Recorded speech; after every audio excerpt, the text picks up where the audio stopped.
माँ लक्ष्मी की कथा आज मैं आपको सुनाने जा रही हूँ। जय माँ लक्ष्मी। माँ लक्ष्मी आप प्रसन्न हो। कथा के अनुसार है कि एक बड़ा शहर था। इस शहर में लाखों लोग रहते थे। पहले के ज़माने के लोग साथ साथ रहते थे। जैसा कि आप सबको पता ही है कि पहले के लोग कैसे रहते थे और आज के लोग कैसे रहते हैं। ये सभी को पता है। तो इसमें क्या होता है कि सब अपने अपने काम में रत रहते हैं। किसी को किसी की परवाह नहीं है। घर के सदस्यों को भी एक दूसरे की परवाह नहीं होती। भजन कीर्तन भक्ति भाव दया परोपकार जैसे संस्कार कम हो गए हैं। शहर में बुराइयां बढ़ गई हैं। शराब जुआ रेस व्यभिचार चोर डकैती जैसे बहुत से गुनाह शहर में होते थे। कहावत है कि हजारों निराशाओं में एक आशा की किरण छिपी होती है। इस तरह इतनी सारी बुराइयों के बावजूद शहर में कुछ अच्छे लोग भी रहते थे। ऐसे ही अच्छे लोगों में सीता और उनके पति की गृहस्थी मानी जाती थी। सीता धार्मिक विचारों की थी और संतोषी थी। उनका पति भी विवेकी और सुशील था। मतलब कहने का भाव है कि दोनों बहुत अच्छे थे। सीता और उनका पति ईमानदारी से जीते थे। वे किसी की बुराई नहीं करते थे। प्रभु भजन में अच्छी तरह समय व्यतीत करते थे। उनकी गृहस्थी आदर्श गृहस्थी थी और शहर के लोग उनकी गृहस्थी की सराहना करते थे। तो फिर क्या हुआ कि सीता की गृहस्थी इस तरह से खुशी खुशी चल रही थी। पर कहा जाता है कि कर्म की गति अटल है। विधाता के लिखे लेख कोई नहीं समझ सकता। इंसान का नसीब पल भर में राजा को रंग को राजा बना देता है। सीता के पति के पूर्व जन्म के कर्म भोगने के लिए बाकी रह गए होंगे। वह बुरे लोगों से दोस्ती कर बैठा। वह जल्द से जल्द करोड़पति बनने के ख्वाब देखने लगा। इसलिए वह गलत रास्ते पर चला गया और करोड़पति की बजाय रोडपति बन गया। यानी रास्ते पर भटकते भिखारी जैसी उसकी हालत हो गई थी। शहर में शराब जुआ रेस चर्च गांजा वगैरह बुराइयां फैली हुई थी। उनमें सीता का पति भी फंस गया। दोस्तों के साथ उसे भी शराब की आदत हो गई। जल्द पैसे बनाने के लालच में दोस्तों के साथ रेस जुआ भी खेलने लग गया। इस तरह बचाई हुई धनराशि पत्नी के गहने सब कुछ जुए में हार गया। इसी तरह समय ऐसा भी था कि दोनों मज़े में रहते थे। बहुत खुशी खुशी रहते थे। प्रभु भजन में सुख शांति से जीवन व्यतीत करते थे। उसके बजाय घर में दरिद्रता और भुखमरी फैल गई। सुख से खाने की बजाय 2 वक्त भोजन के लाले पड़ गए और सीता को पति की गालियां खाने का वक्त आ गया था। सीता सुशील और संस्कारी स्त्री थी। उसको पति के बर्ताव से बहुत दुख हुआ, किंतु वह भगवान भरोसे करके बड़ा दिल रखकर दुख सहने लगी। कहा जाता है कि सुख के पीछे दुख और दुख के पीछे जरूर आता है, इसलिए दुख के बाद सुख जरूर आएगा। ऐसी आशा के साथ सीता प्रभु भक्ति में लीन होने लगी। इस तरह सीता असहाय दुख सहते सहते प्रभु भक्ति में समय बिताने लगी। अचानक एक दिन दोपहर को उनके द्वार पर किसी ने दस्तक दी। सीता सोच में पड़ गई कि मुझ जैसी गरीब पर इस वक्त घर में कौन आएगा। मुझ जैसी गरीब के पास फिर भी दरवाजे पर आए हुए अतिथि का आदर करना चाहिए। ऐसे आर्य धर्म के अनुसार से वाली सीता ने खड़े होकर दरवाज़ा खोला। देखा तो सामने एक मांझी खड़ी थी। वे बड़ी उम्र की लगती थी, किंतु उनके चेहरे पर अलौकिक तेज दिख रहा था। उनकी आंखों में से मानो अमृत बह रहा था। उनका भव्य चेहरा करुणा और प्यार से छलकता था। उनको देखते ही सीता के मन में अपार शांति छा गई। वैसे सीता इन मांझी को पहचानती न थी, फिर भी उनको देखकर सीता के रोम रोम में आनंद छा गया। मांझी को सीता अंदर लेके आई और घर में बिठाने के लिए कुछ भी नहीं था। अतः सीता ने संकोचा कर एक फटी चादर पर उनको बिठाया। मांझी ने कहा, क्यों सीता, मुझे पहचाना नहीं? सीता ने संकोचा से कहा, घबराकर कहा, माँ, आपको देखते ही मुझे बहुत खुशी हो रही है, बहुत शांति मिल रही है। ऐसा लगता है कि मैं बहुत दिनों से जिसे ढूंढ रही थी वे आप ही हैं, पर मैं आपको पहचान नहीं पाई। मांझी ने हंसकर कहा, क्यों भूल गई? हर शुक्रवार को लक्ष्मी जी के मंदिर में भजन कीर्तन होते हैं, तब मैं वहां आती हूँ। वहां हर शुक्रवार को हम मिलते हैं। पति जब से गलत रास्ते पर चला गया था, तब से सीता बहुत दुखी हो गई थी और दुख की मारी वह लक्ष्मी जी के मंदिर भी नहीं जाती थी। बाहर के लोगों के साथ नज़र मिलाते भी उसे शर्म लगती थी। उसने दिमाग पर जोर दिया, पर वह मांझी याद नहीं आ रही थी कि वो है कौन।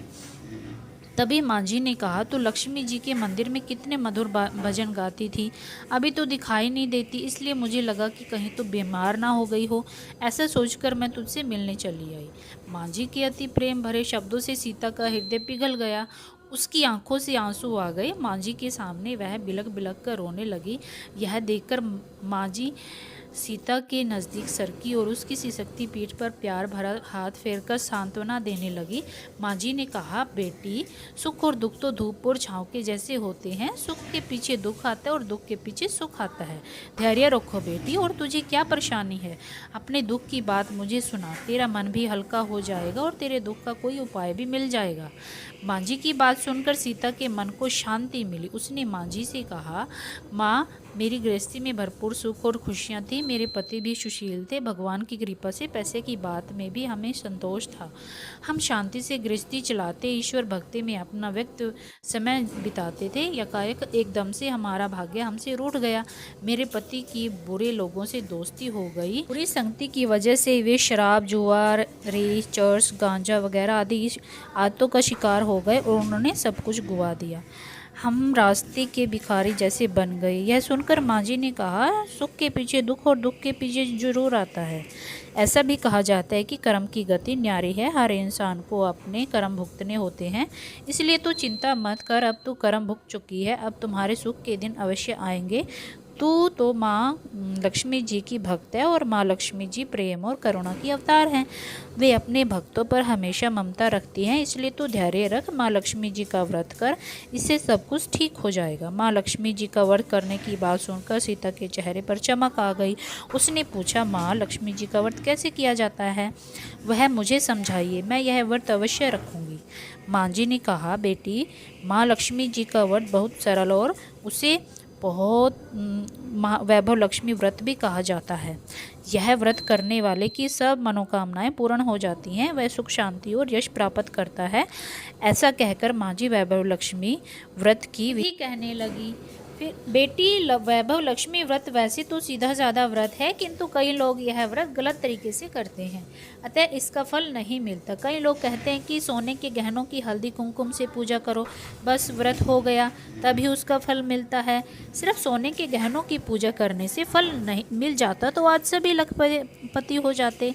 सच्ची बात यह है कि सोने के गहनों का विधि से पूजन करना चाहिए। व्रत के उद्यापन की विधि भी शास्त्रीय होनी चाहिए, तभी यह वैभव लक्ष्मी व्रत पूर्ण फल देता है। यह व्रत शुक्रवार को करना चाहिए। सुबह में स्नान करके साफ सुथरे कपड़े डालकर जय माँ लक्ष्मी, जय माँ लक्ष्मी का नाम का स्मरण करते रहो। किसी की चुगली नहीं करनी चाहिए। शाम को पूर्व दिशा में मुंह करके रखो। इस तरह आसन पर बैठ जाओ। सामने पाटा रखकर उसके ऊपर रुमाल रखो। रुमाल पर चावल का छोटा सा ढेर करो। उस ढेर पर पानी से भरा तांबे का कलश रखकर कलश पर एक कटोरी रखो। उस कटोरी में एक सोने का गहना रखो। सोने का ना हो तो चांदी का भी चलेगा, चांदी का ना हो तो नगद रुपया भी चलेगा। बाद में घी का दीपक जलाकर धूप सुलगाकर रखो। माँ लक्ष्मी जी के बहुत रूप हैं और माँ लक्ष्मी जी को श्री यंत्र अति प्रिय है, अतः वैभव लक्ष्मी माता विधि के अनुसार करते वक्त सबसे पहले श्री यंत्र और लक्ष्मी जी के विविध स्वरूपों का सच्चे भाव से दर्शन करो। माँ लक्ष्मी जी के विविध रूपों की छवि हमें रख लेनी चाहिए। उसके बाद लक्ष्मी स्वप्न सत्वन का पाठ करो। बाद में कटोरी में रखे हुए गहने या रुपयों का हल्दी कुमकुम और चावल चढ़ाकर पूजा करो। लाल रंग का फूल चढ़ाओ। शाम को कोई मीठी चीज़ बनाकर उसका प्रसाद रखो। ना हो सके तो गुड़ या शक्कर भी चलेगा। फिर आरती करके 11 बार सच्चे हृदय से जय माँ लक्ष्मी, जय माँ लक्ष्मी बोलो। बाद में 11-21 शुक्रवार यह व्रत करने का दृढ़ संकल्प माँ के सामने करो और आपकी जो मनोकामना है वो पूरी हो जाएगी। माता लक्ष्मी जी से विनती करो। फिर माँ का प्रसाद बांट दो और थोड़ा प्रसाद अपने लिए रखो। अगर आप में शक्ति हो तो सारा दिन उपवास रखो। सिर्फ प्रसाद खाकर शुक्रवार का व्रत करो। न शक्ति हो तो एक बार शाम को प्रसाद ग्रहण करते समय खाना खा लो। अगर थोड़ी भी शक्ति ना हो तो 2 बार भोजन कर सकते हो। बाद में कटोरी में रखा गहना या रुपया, कलश का पानी तुलसी क्यारी में डाल दो और चावल पक्षियों को डाल दो। इसी तरह शास्त्रीय विधि अनुसार व्रत करने से आपको अवश्य फल मिलेगा। इस व्रत के अनुसार जो भी आपकी मनोकामना है वो पूरी हो जाएगी। संतान ना हो तो उसे संतान मिलेगी। सौभाग्य स्त्री का सौभाग्य अखंड होगा। कुमारी लड़की को, जो भी कुमारी लड़की व्रत करती है, उसे मनभावन पति मिलेगा। सीता यह बात सुनकर आनंदित हो गई। फिर पूछा, माँ आपने वैभवशाली व्रत की जो शास्त्रीय विधि बताई है वैसे मैं अवश्य करूँगी, परंतु इसका उद्यापन किस तरह करना चाहिए यह भी कृपया करके बतलाइए। माँ जी ने कहा, 11-21 जो भी मन्नत आपने मानी हो, 11-21 से उतने शुक्रवार आपने इस व्रत को करना है। व्रत की आखिरी शुक्रवार को जो शास्त्रीय विधि अनुसार उद्यापन विधि करनी है वह मैं तुझे बताती हूँ। आखिरी शुक्रवार को खीर या नैवेद्य रखो।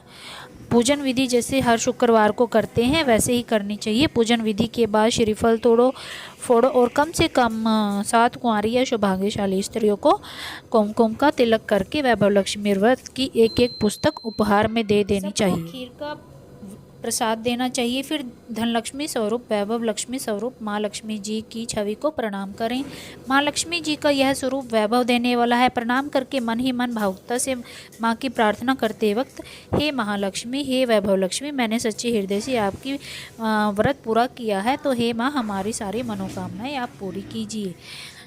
सबको सुख करना है माँ, आपकी महिमा अपरंपार है। इस तरह माँ की प्रार्थना करके माँ जी के धनलक्ष्मी स्वरूप की भाव से वंदना करो।